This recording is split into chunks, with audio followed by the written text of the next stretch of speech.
Taiwan is the jurisdiction closely monitoring the events in Ukraine with keen attention, minute by minute and day by day.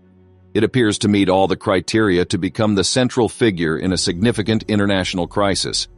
With over 70 years of protection from the United States, Taiwan has existed on the outskirts of the Chinese regime, always under the lurking threat that Beijing might one day attempt to invade the island.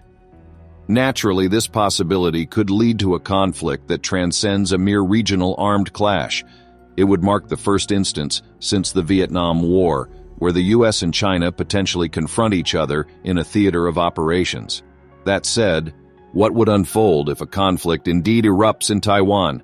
Will China succeed in gaining control of the island? Let's delve into it. Taiwan's position in international politics is one of the most ambiguous. This ambiguity arises primarily from the ever-changing sovereignty of the island. Surprisingly, when the Sino-Japanese War concluded in 1895, the Qing Empire permanently ceded the island to Japan. This meant that formally, Taiwan, known as Formosa, ceased to be a part of China. Consequently, for the following 5 decades, the island became part of the Japanese Empire. However, after Japan's defeat in World War II, the situation changed once again. The island returned to the Republic of China, which at that time was governed by a military dictatorship and aligned with the United States. Nevertheless, when Mao Zedong's revolution triumphed in 1949, the authoritarian regime of the Republic of China sought refuge in Taiwan. Since then, Beijing has considered the island a rebel province, an autonomous region that operates as a de facto sovereign nation, but has never formally declared independence. This is partly because Taiwan's government has regarded itself as the legitimate government of China, and also because Beijing has repeatedly emphasized that any declaration of independence would be deemed an act of war. Thus, Taiwan has evolved into a country that has experienced significant economic, technological, and democratic success over the past decades, becoming the freest territory in Asia. However, China's territorial ambitions continue to expand. The conflict in Ukraine has demonstrated that territorial disputes among major powers can escalate into military conflicts. This begs the question, will Taiwan become the new Ukraine? If so, how would a Chinese invasion of the island unfold? Who would be involved, and what potential outcomes could arise? Let's explore further. Let's start by acknowledging that both the United States and China hold entirely different perspectives on the hypothetical war in Taiwan. These differences highlight key aspects we must consider. For Beijing, the Taiwan issue is strictly a domestic matter. Since the island previously belonged to the Republic of China and the Mao Revolution replaced it with the current communist regime, the People's Republic of China, they perceive Taiwan as a Chinese province with a certain degree of special autonomy.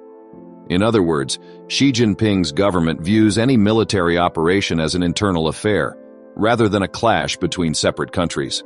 Consequently, Beijing has grown increasingly belligerent towards any foreign interference on the island, perceiving it as a form of humiliation reinforced by years of communist propaganda. On the other hand, the United States maintains an unwavering commitment to Taiwan, as outlined in the Taiwan Relations Act of 1979. This commitment ensures that the United States will provide Taiwan with the necessary defense articles and services to maintain sufficient self-defense capabilities. In essence, the law clarifies that Taiwan must be able to defend itself against aggression, and the United States assumes responsibility should such a situation arise. In fact, it seems that discussing Taiwan's defense with any party other than the US would be futile. Why? Consider the following: David versus Goliath. Now let's address the crucial question. If China were to invade Taiwan, which countries would be involved in the conflict? This is where the cornerstone of U.S. diplomacy, strategic ambiguity, comes into play. For years, Washington has deliberately refrained from explicitly stating whether it would intervene in such a conflict or not. This strategic ambiguity serves a dual purpose. Firstly, the implied threat of potential U.S. involvement acts as a deterrent, dissuading China from initiating an invasion. Secondly, the uncertainty also prevents Taipei from becoming overly assertive, such as declaring independence. This approach, according to many analysts, has been successful in maintaining peace for several decades. However, the landscape is evolving, and China's military preparedness is growing. The war in Ukraine has underscored that strategic ambiguity could become an excuse for Xi Jinping to seize the opportunity. If Chinese officials perceive that the United States might not come to Taiwan's rescue and may settle for imposing sanctions, it could serve as the catalyst for an invasion. This resembles the situation with Russia's invasion of Ukraine, where Putin and his associates believed that no one would intervene on Kyiv's behalf. Consequently, Joe Biden has intentionally conveyed mixed messages to make it abundantly clear that the United States would indeed assist its ally in need. In essence, Washington's official stance remains unchanged, but the president aimed to clarify the White House's position. This could be attributed to the United States considering Taiwan as a strategically vital location due to the advanced semiconductor industry. Whether it pertains to artificial intelligence, Amazon, or the F-35, American companies and technology heavily rely on chips manufactured by TSMC. These circumstances potentially bolster the determination of the United States. However, the question arises, why is American power so significant? The answer lies in the fact that American support is Taiwan's primary asset.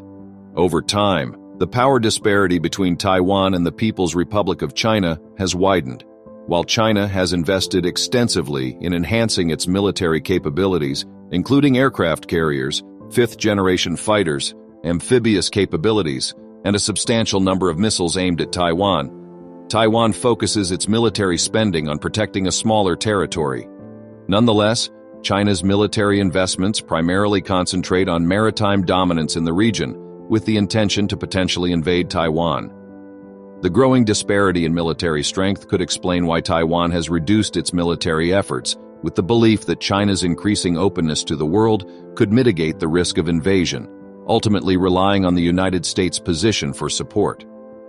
However, even with the possibility of change, it is undeniable that Taiwan would face significant challenges in resisting a Chinese invasion without international assistance. In the event of a conflict eruption, the balance of forces and potential outcomes become crucial considerations.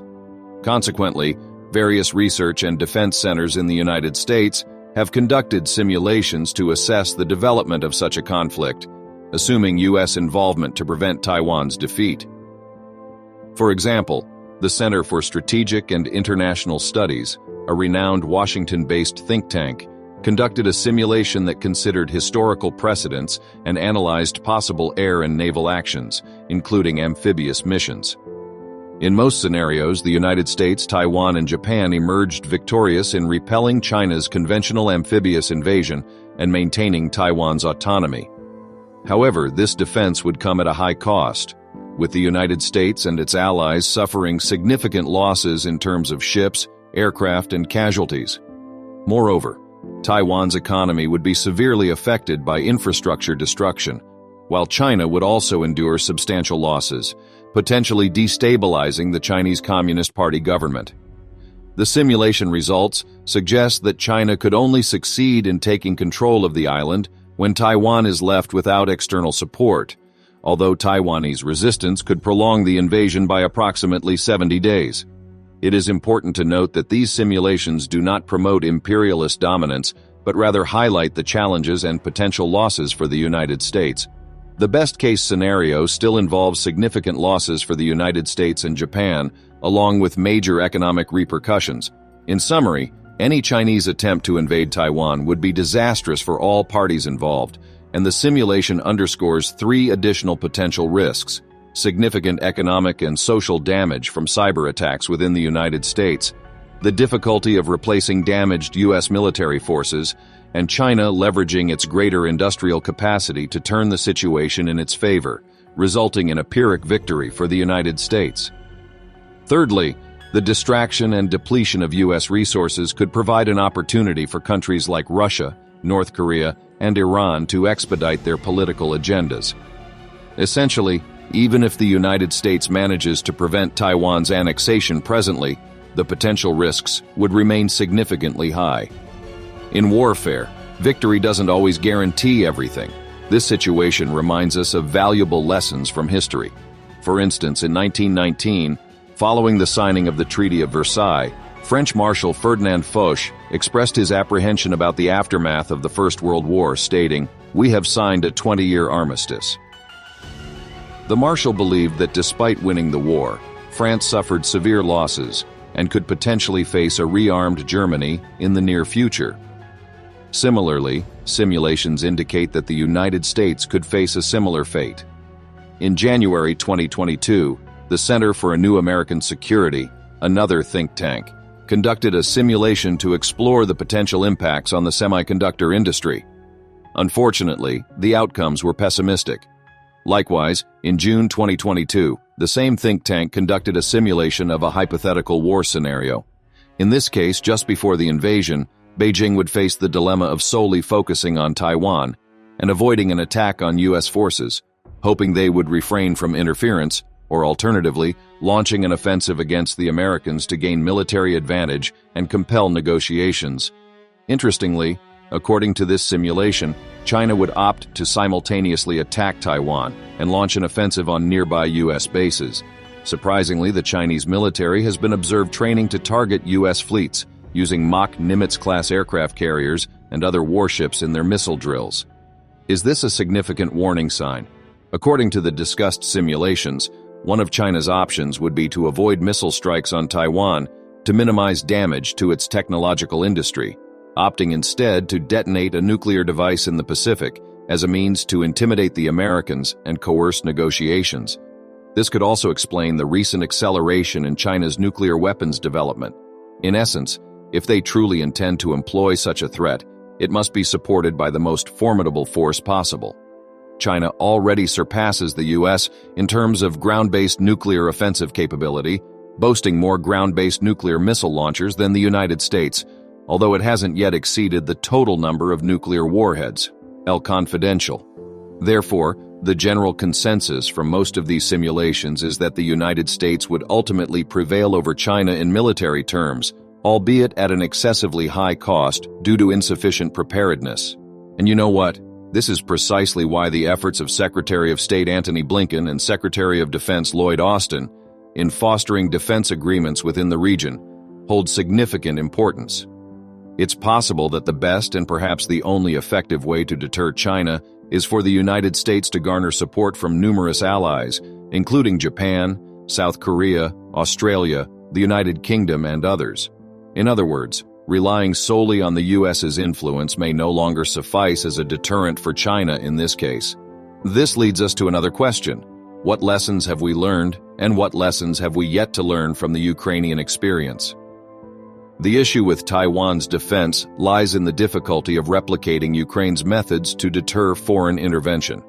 The geographical circumstances are completely dissimilar. The disparities become apparent when examining the maps. Unlike the situation in the Ukrainian conflict, Taiwan's island status makes it impossible to receive substantial amounts of equipment and supplies via land. China could effectively isolate the island for an extended period, possibly weeks or even months. In fact, on April 8th, the Chinese military conducted a 3-day exercise to practice a total encirclement of Taiwan, aiming to cut off any chance of the United States providing reinforcements to local defense forces. This strategic approach gains further support from sources such as the one mentioned. On August 22, 2022, it was revealed that the United States' future deployment of forces in the region will not significantly increase over the next 10 years. While the U.S. Navy is undergoing modernization, its planned fleet size of 450 to 500 ships won't be achieved until 2045, a fleet size China will reach in just a decade. Foreign Affairs. Consequently, any attempt to defend Taiwan must begin with the island being adequately prepared to repel an invasion at any given moment, including having sufficient ammunition and supplies to resist. Similarly, the United States must possess the capacity to swiftly deploy troops and equipment either in Taiwan or in its vicinity. Surprisingly, all the aforementioned factors contribute to Taiwan becoming the top priority for security and defense officials, not only within its own government, but also in the U.S. Congress. However, the discussions regarding the potential defense plans against China have already been extensively covered in various economic trends videos, and the corresponding links are provided in the description. The Ukrainian conflict has taught us two crucial lessons. The unimaginable can indeed occur, and large-scale military confrontations are not yet a thing of the past. The U.S. aims to safeguard Taiwan's independence while upholding the military and economic superiority of free nations over autocracies worldwide. However, achieving this objective may require enlisting robust support and allies. The question remains, can Taiwan's de facto independence truly be protected? Will China be willing to resort to armed conflict? Can the United States succeed in forming a grand coalition of free nations committed to defending Taiwan's freedom? Share your thoughts in the comments. If you found this video intriguing, don't forget to like and subscribe to Economic Trends if you haven't already. Best regards, and until next time.